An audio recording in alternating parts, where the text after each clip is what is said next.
Ya se lo adelantaba, tenemos información importante. Ahora vamos a platicar con el especialista en lectura y matemáticas, César Hernández Coria. Vamos a hablar de por qué entre el 90 y 95% de los alumnos de educación básica en el país le tienen tanto temor a las matemáticas. César, bienvenido. Muchísimas gracias, Irán. Oye, yo me acuerdo que yo era no tan malo en matemáticas. Y tuve una maestra muy buena y me empezó a ir muy bien en las matemáticas. Después cambié de diferentes maestros y la verdad es que ya me perdí, ya no la entendí y me dediqué a la comunicación. Qué importante es tener a un buen maestro que te introduzca al mundo de las matemáticas, ¿no?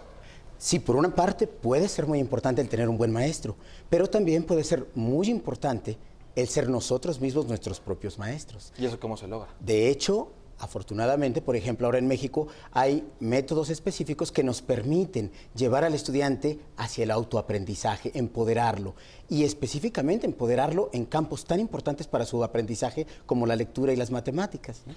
César, miedo generalizado a las matemáticas o esta adversión que la mayoría de los estudiantes, sobre todo los más pequeños, le tienen a las matemáticas, pues es algo muy constante y muy común, lo que nos habla de alguna falla en el sistema de aprendizaje, ¿no? Y de enseñanza. Definitivamente, las cifras en México son muy graves. Por ejemplo, hace poco se dieron los resultados de la prueba Planea 2017 y ahí se vio que el 92% de los estudiantes no alcanzan el mínimo requerido en matemáticas y que el 62% de los estudiantes no alcanza tampoco un nivel ni siquiera medio en lenguaje y comunicación.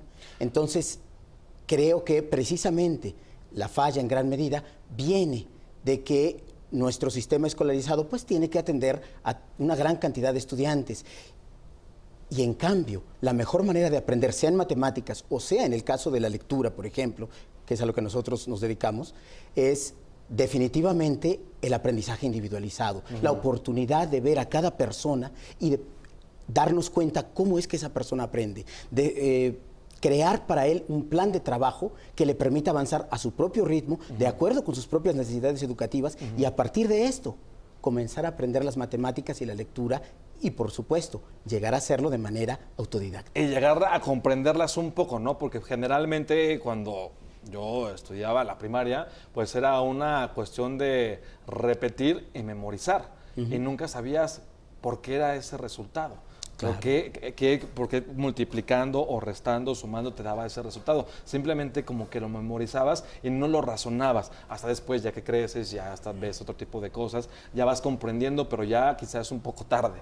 Sí, en realidad, en común, de donde yo vengo, es muy importante considerar que el estudiante tiene que llegar a su propia comprensión de una cosa o de la otra, de la lectura o de las matemáticas. Específicamente estamos hablando de dos lenguajes en realidad, sea un lenguaje abstracto como el de las matemáticas, o sea un lenguaje concreto, las palabras, el idioma, nuestra lengua materna, pero en ambos casos se trata de un lenguaje y lo que tiene que hacer el estudiante es aprender a identificar las estructuras necesarias, primero de una manera muy simple, con ejercicios muy sencillos, ¿no? Partiendo de su propio nivel de dominio, es decir, qué tanto sabe de una cosa o de la otra.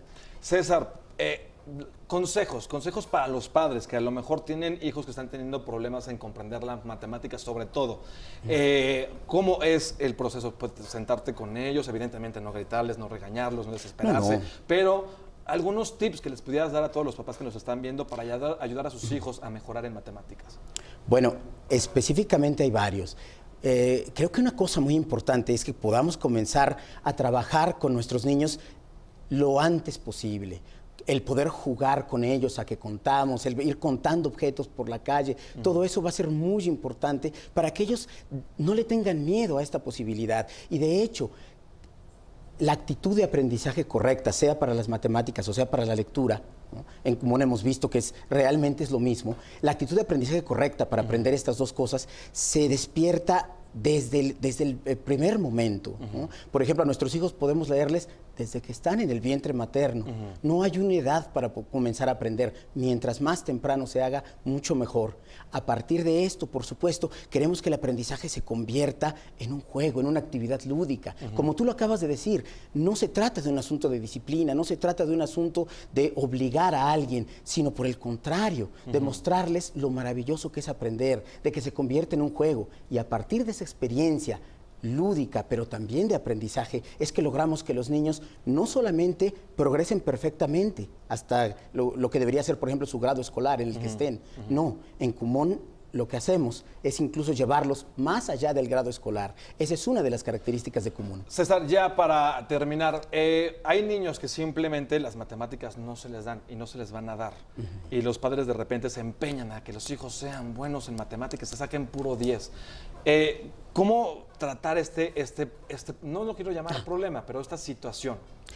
Fíjate que en Kumon nosotros creemos que absolutamente todos los niños pueden aprender matemáticas. Lo que ocurre, como bien lo dijiste al principio de esta entrevista, es que hay una visión deformada de las matemáticas como una materia difícil y en realidad son un asunto de juego.